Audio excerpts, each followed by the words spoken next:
বাংলাদেশের চারিদিকে নির্বাচনের আমেজ চলমান। আগামীকাল নির্বাচন এবং নির্বাচন নিয়ে আমাদের বেশ উৎসবমুখর পরিবেশ সৃষ্টি হচ্ছে দেশে। এটা খুব ভালো। তবে আমি একটা বিষয় নিয়ে একটু কথা বলতে চাই। তার নাম হচ্ছে গণভোট। গণভোটে হ্যাঁ দিবেন নাকি না দিবেন এই বিষয় নিয়ে আমার একটু কথা ছিল। যদিও আমি সিদ্ধান্ত নিয়েছিলাম দেশের পলিটিক্যাল বিষয় অথবা দেশের কোনো বিষয় নিয়ে কথা বলব না। তারপরেও আজকে যেহেতু কালকে নির্বাচন এবং আমি একজন দেশের নাগরিক, তাছাড়া আমি একজন ভোটার। সেই ক্ষেত্রে আমার কিছু কথা আরকি এবং কিছু প্রশ্ন ছিল যেটা আমার মনে হয় আমার সাথে অনেকেরই প্রশ্ন একইভাবে। সেটা হলো গণভোট। গণভোট কি বা গণভোট কেন সেটা নিয়ে অনেকে জানেন। তবে আমি মনে করি বাংলাদেশের 80% মানুষ এই বিষয় নিয়ে অবগত নয়। কারণ আমি আজকে অনেককে জিজ্ঞেস করেছি, "গণভোট কি দিবেন? হ্যাঁ নাকি না?" বলে, "গণভোটটা কি?" এরকম আরকি। থাক এটা বলব না। তবে আমার একটা বিষয় জানার ছিল। গণভোটে ২ টা অপশন দেয়া আছে। একটা হলো হ্যাঁ, আরেকটা হচ্ছে না। মানে আপনি আপনার যেটা ভালো লাগে আপনি সেটাকেই টিক দিতে পারবেন। রাইট। ২ টা অপশন আছে।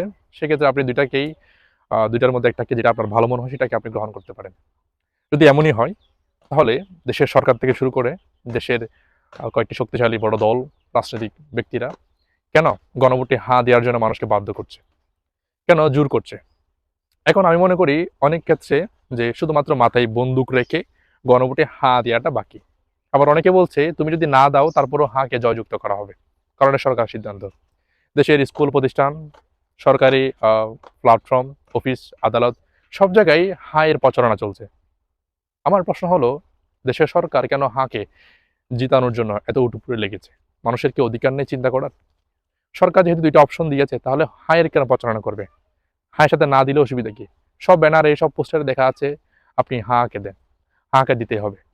তার মানে এটা এক প্রকার বাধ্য করা। একজন সাধারণ জনগণকে ভোট দিতে বাধ্য করাটা কি স্বৈরাচার নয়?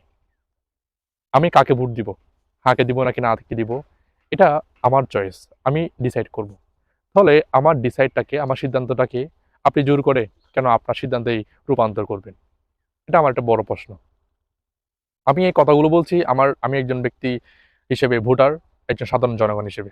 কারণ ৫ই আগস্টের পর থেকে সবাই বলছে দেশ থেকে স্বৈরাচার পতন হয়েছে এবং দেশ অনেক আপডেট হয়েছে। এখানে আপনার স্বাধীনতা আছে। কিন্তু আমি মনে করি সেটা আগের চেয়ে এখন আরো বেশি খারাপের দিকে। কারণ এখন স্বাধীনতা বলতে কিছুই নেই। এই যে আমি কথা বলছি না? এটা হয়তো অনেকের কাছে নেগেটিভ নিতে পারে। তবে কথাটা কিন্তু পজিটিভ। আমার মধ্যে হাজারটা মানুষের একই প্রশ্ন। একটাই প্রশ্ন, গণভোটে যদি হ্যাঁ, না ২ টা অপশন দেয়া থাকে, তাহলে আমি যদি নাতে ভোট দিই বা হাতে ভোট দিই, তাহলে আপনার অসুবিধা কি? আপনি কেন হ্যাঁ এর প্রচারণা করছেন? আপনি সর্বোচ্চ মানুষকে বলতে পারেন, এই কাজের জন্য আপনি হাঁকে ভোট দিবেন। কিন্তু আপনি তো এখন বাধ্য করছেন। সরকার থেকে মানুষকে বাধ্য করছে, না হাঁকেই দিতে হবে।